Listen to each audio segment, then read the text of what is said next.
Watano, hitaji la darasa. Hitaji la nini? La darasa. Kwa mfano hapa tulipo ni silver. Kwa hapo ulipo sasa, mkufunzi wako atahakikisha kama umepiga mita ngapi katika ile kadi, ndipo kufanyaje akusainie.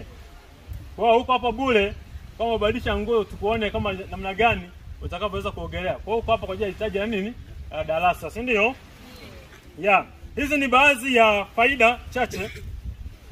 Tumeona faida ambazo zinamfanya mtu kuwa na maisha bora na mazuri, ambayo zinamletea maendeleo mazuri na kujiepusha na kifo cha maji ambacho si lazima au muhimu sana. Aina za uogeleaji. Aina nini za uogeleaji?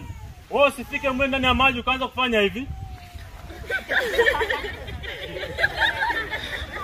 Sawa? Unaanza kuchukua jio, unaanza kufanya nini? Wewe si uogeleaji. Sio nini? Sio nini? Uogeleaji, sawa? Katika swala hili la uogeleaji zipo aina 4 za uogeleaji. Moja, kupiga mbiu, kupiga mbizi. Kupiga nini? Kupiga nini? Mbizi.